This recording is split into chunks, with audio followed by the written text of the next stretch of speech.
దేశంలో రిజర్వేషన్లు ఎత్తేసేందుకు ఎన్డీఏ ప్రభుత్వం చేస్తున్న కుట్రలను గ్రామాన అడ్డుకోవాలని రాష్ట్ర ఎస్సీ కార్పొరేషన్ చైర్మన్ ప్రీతం మాజీ ఎమ్మెల్యే నర్సారెడ్డిలు పిలుపునిచ్చారు. జై బాపు జై భీమ్ జై సంవిధాన్ కార్యక్రమంలో భాగంగా జగదేవ్పూర్ మండల పరిధిలోని నిర్మల్ నగర్ డాక్టర్ బిఆర్ అంబేద్కర్ చిత్రపటానికి పూలమాలలు వేసి ప్రతిజ్ఞ చేయించారు. ఈ సందర్భంగా మాట్లాడుతూ బడుగు బలహీన వర్గాలకు అండగా నిలిచే ఏకైక పార్టీ కాంగ్రెస్ అని తెలిపారు. కాంగ్రెస్ అధికారంలోకి వచ్చాక సున్నితమైన ఎస్సీ వర్గీకరణతో పాటు బీసీలకు 42% అమలు చేసిన ఘనత ముఖ్యమంత్రి రేవంత్ రెడ్డికి దక్కిందన్నారు. కార్యక్రమంలో DCCB chairman Devender Reddy, AMC chairman Narender Reddy, vice chairman Sardar Khan, Congress మండల పార్టీ అధ్యక్షుడు రవీందర్ రెడ్డి, నాయకులు జనార్దన్ రెడ్డి, చంద్రశేఖర్ రెడ్డి, కర్ణాకర్ రెడ్డి, పద్మారావు తదితరులు పాల్గొన్నారు. గాంధీ తాత ఒక్కడే కష్టపడ్డాడు, ఆయన ఎంబడి కాంగ్రెస్ పార్టీ అంతుంది. కానీ ఇవాళ గాంధీ తాత మన కాంగ్రెస్ పార్టీ అధ్యక్షుడై కూడా 100 సంవత్సరాలు అవుతుంది. మరి ఆయన తెచ్చిన స్వాతంత్రాన్ని మంచిగా ప్రజలలో అందరు బాగుండాలని ఆలోచనతో రాజ్యాంగం రచించింది మన బాబాసాహెబ్ అంబేద్కర్. అంటే జై బాపు జై భీమ్ ఈయన పేరు కూడా. మరి జై సంవిధానం అంటే రాజ్యాంగం రచించిండు, ఎవరు ఎట్లుండాలి, అందరం సమానంగా బతకాలి అనే రాజ్యాంగం రచించాడు సంవిధానం అన్నట్టు. మరి ఇవాళ ఉన్న బీజేపీ ప్రభుత్వం ఏం చేస్తుంది? మీ రిజర్వేషన్ తీసేసే ఆలోచన కూడా చేస్తుంది. మొన్న పార్లమెంట్ లో అమిత్ షా మన అంబేద్కర్ గురించి అవమానించే విధంగా మాట్లాడిండు. ఎప్పుడు అంబేద్కర్ అంబేద్కర్ అంటుంటారు, దేవుని పేరు అనకాని మనకు కనిపించే దేవుడు అంబేద్కర్, ఆయననే అంటాం. ఈయన చెప్పింది వింటామా? అందుకోసమే మన రాజ్యాంగాన్ని రక్షించుకోవాలనే ఆలోచనతో కాంగ్రెస్ పార్టీ ఇవాళ జై బాపు జై భీమ్ జై సంవిధానాన్ని ఒక యాత్ర పెట్టిందమ్మా. ఈ యాత్ర ముఖ్య ఉద్దేశం రిజర్వేషన్స్ కాపాడాలి, రాజ్యాంగాన్ని కాపాడాలని. అందుకోసమే దీనికి ముఖ్య అతిథిగా మన ప్రీతమన్న వచ్చిండు.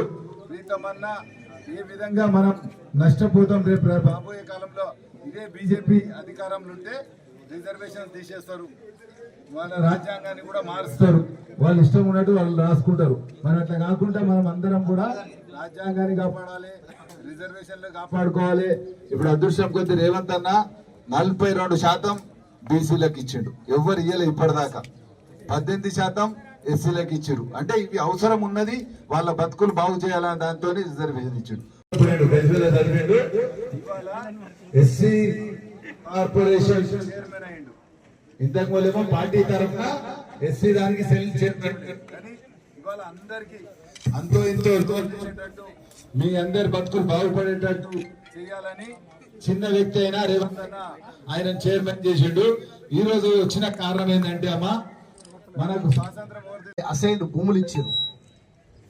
ఏం చేసినా దళితులు ఉన్నత వర్గాలు కంటే ఎక్కువ దళితులకు బహుజనులకే కాంగ్రెస్ పార్టీ పెద్దపీట ఇచ్చింది. మరి ఈరోజు 100 సంవత్సరాలు అయింది మనకు మహాత్మా గాంధీ గారు అధ్యక్షుడిగా ఉండి.